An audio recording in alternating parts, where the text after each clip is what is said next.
Hi and welcome to my Mountains for Everybody YouTube channel and site.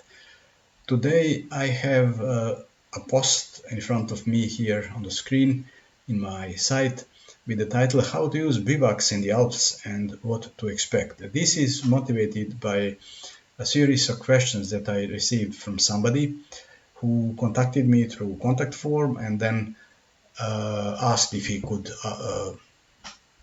ask some questions. I said yes, and then we had a long conversation through emails. There were many questions, and the person looked genuinely interested in the topic, so I answered the best I could. But I realized that this was wasted time with respect to my other readers, and I thought it would be good to collect everything and publish as a post. So this is why I have this post here in front of me with the actual questions that the person asked. So I will simply go through the questions, read them, and give my answers. Do I have to be a member of the Italian Mountain Association to use a bivouac? The person was particularly interested in the Italian Alps. The answer is no, you don't have to be a member because there is nobody to check your data. Such bivouacs are always open, you simply come and sleep. And then another question was, and when I want to stay in a bivouac, do I have to make a reservation?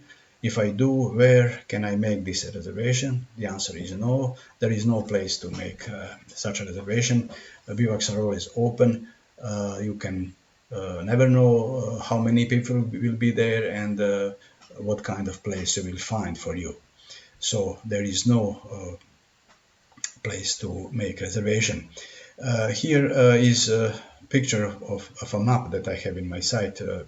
There is more about this in my separate post. So you see, these are Italian Alps, and there are more than I think 300 of them here that I was able to find and locate in a map.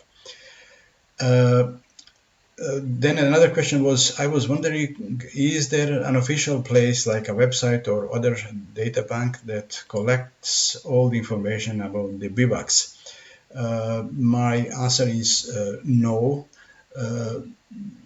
Data are scattered. It depends on the Alpine Federation of a particular country. For example, in the case of Slovenia, this is the map of all shelters and huts that they have. So this is available in one single map. In the Italian Alps, most of them are on the Italian Alpine Club site. There is a link here in the text somewhere. I put it so you can follow the link below the video and then come and follow the link from here. And again, there are several types of bivouacs. Some are run by National Alpine Federation, some by regional, and some by local groups. And this is mainly why they are, in the case of Italian Alps, they are not available in one single map, at least not that I know about it.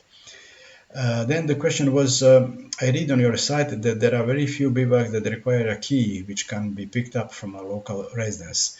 My answer is that yes, there are in the Italian Alps, but this is just a couple of them. So it's better not to think about them. They are so rare that you will practically never be in a situation to find the door locked.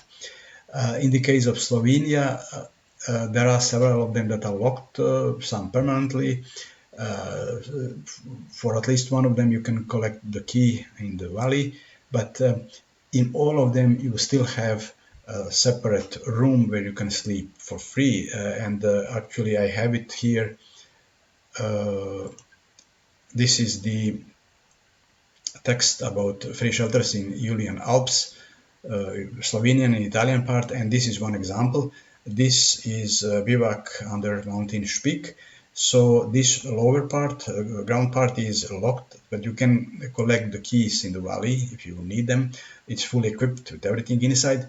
But I was sleeping in the attic. There is staircase behind, and you have just a wood floor. So I had my sleeping sleeping pad, the pillow, and I was sleeping there.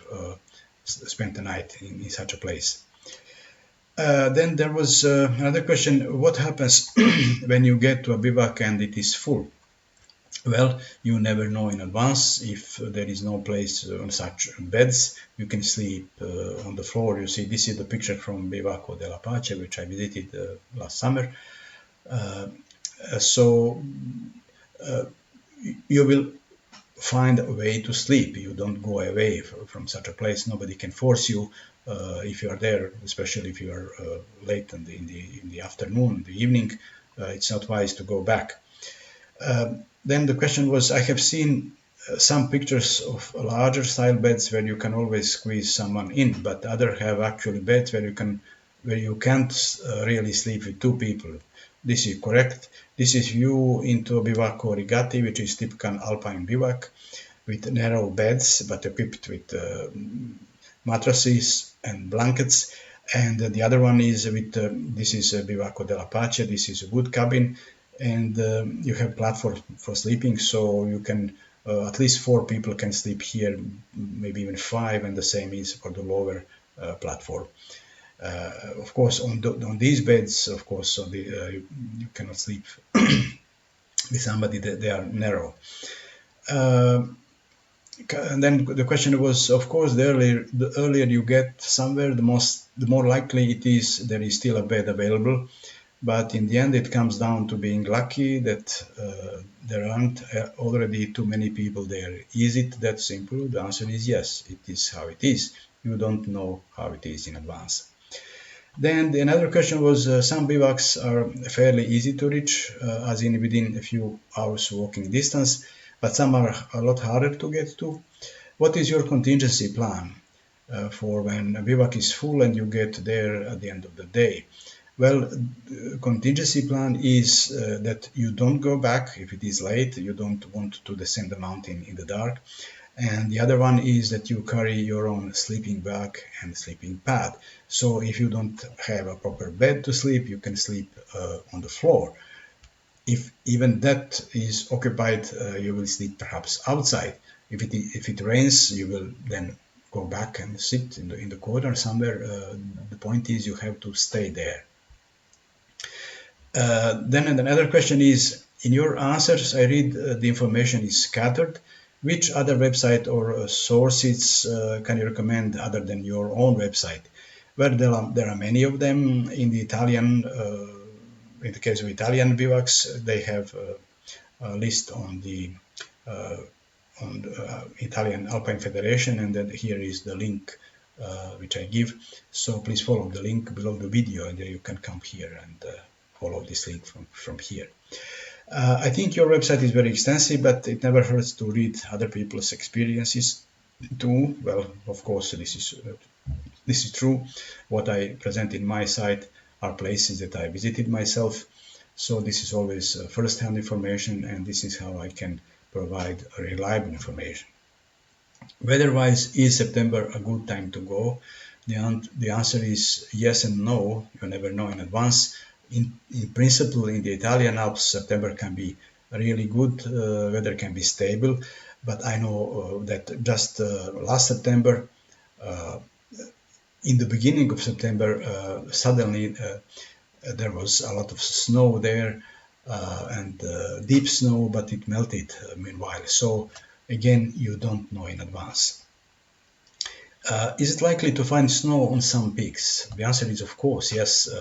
Some are always under snow or ice. Then routes to some of them can be always under snow and glaciers. So that's the answer.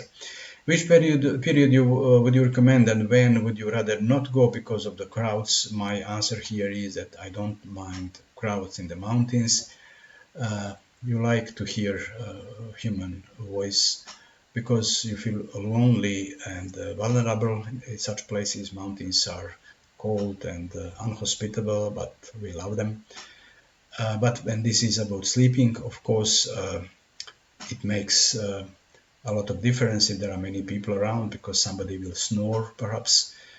But again, I was in several of them in the Dolomites, like Bivacco dell'Apace, Buffa di Perero, Bivacco degli Alpini. You see links here, all are described here in the site, and they were all empty. But this Bivacco dell'Apace was empty when I was there. However, I met three girls descending from it. They spent night there before. So you see, there is no rule. Or are those places so quiet that it doesn't really matter when you go? It does matter, as I said, somebody will snore and then it will be a sleepless night. And again, you never know how it is, how it will be. For example, I was sleeping in this refuge in the Swiss Alps, one of the most beautiful that I have seen. But you see how it looks inside, there is a stove and so on. But the night before, there were 12 people sleeping there. I knew from the logbook that was in the shelter. But I spent the night alone. So I think I will stop here. Please follow the link below the video. You can come here and then read this text in detail and follow the links from here. Subscribe to my channel and give me a like if this is useful to you. See you next time.